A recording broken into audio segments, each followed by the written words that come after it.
Yes Nandamuri Balakrishna ఈ పేరు అనగానే మామూలు వైబ్రేషన్ ఉండదు.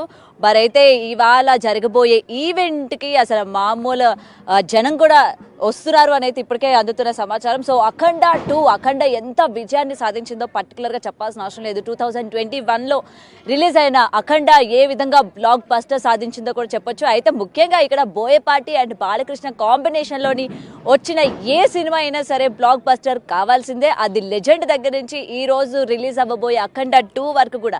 అండ్ ప్రెసెంట్ మనకి ఈ సినిమాకి సంబంధించి ఇప్పటికే టీజర్ కూడా రిలీజ్ అవ్వడం జరిగింది. అండ్ టీజర్కి వచ్చిన రెస్పాన్స్, అలాగే బాలయ్య బాబుకి కట్అవుట్కి వచ్చిన రెస్పాన్స్ మామూలుగా కాదు. అయితే అఖండలో మనం చూసుకుంటే బాలయ్య బాబు ఇదే కట్అవుట్లోనే ఉంటారు.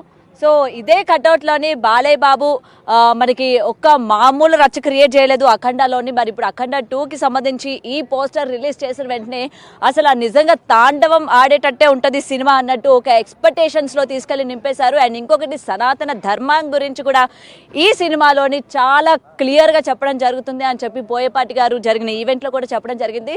సో ఇప్పుడున్న చిన్నపిల్లలకి పెద్దవాళ్ళకి అందరికీ కూడా ఈ సినిమా పైన అవగాహన, అలాగే సనాతన ధర్మం గురించి కూడా అవగాహన కల్పించే విధంగా తీసాము అన్నట్టయితే క్లియర్గా చెప్పారు. మరి Balakrishna grace, Balakrishna dialogues, Balakrishna attitude, what not ఇవన్నీ కూడా కలగలిపి సినిమాలోని చూస్తే ఏ విధంగా ఫ్యాన్స్కి రచ్చే అన్నది ఇక్కడ క్లియర్గా చూడొచ్చు. అయితే ఎప్పుడూ కూడా సంక్రాంతికి వచ్చే మన బాలయ్య ఈసారి కొంచెం ముందే వచ్చేసాడు అన్నట్టు మనకి క్లియర్గా కనిపిస్తోంది. మరి అయితే అఖండ సినిమా చూసిన తర్వాత అఖండ పార్ట్ 2 కోసం చాలా మంది వెయిట్ చేశారు. అసలు పార్ట్ 2లో ఏం చూపించబోతారు, అఖండ ఎటువంటి రూపాన్ని తీసుకొని మళ్ళీ అఖండ 2లోని కనిపించబోతారు అని చెప్పి ఇన్నేళ్ళు కూడా వెయిట్ చేశారు.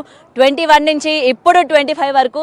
మరైతే బోయపాటి గారు ఎక్కడ కూడా డిసప్పాయింట్ చేయలేదు. లుక్ రిలీజ్ చేసిన దగ్గర నుండి ఈ రోజు టీజర్ వరకు కూడా దద్దరిల్లిపోయిందని చెప్పాలి. అండ్ ఈ సినిమాకి సంబంధించి ఇప్పటికే అఖండ టైటిల్ సాంగ్ కావచ్చు, అలాగే జాజికాయ సాంగ్ ఇప్పటికే ఇన్స్టాగ్రామ్ మొత్తం కూడా ఒక ఊపేసింది.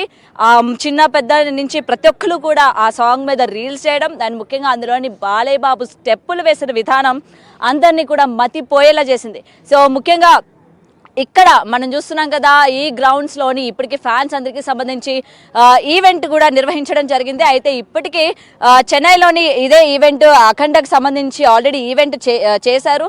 మరి ఇక్కడ మరి తెలుగు ఫ్యాన్స్ కూడా చాలా హర్ట్ అవుతారు కదా, మరి అందుకనే మనల్ని ఎవరిని కూడా హర్ట్ చేయకుండా, ముఖ్యంగా డిసప్పాయింట్ చేయకుండా ఇక్కడ కూడా ఈవెంట్ నిర్వహించడం జరిగింది.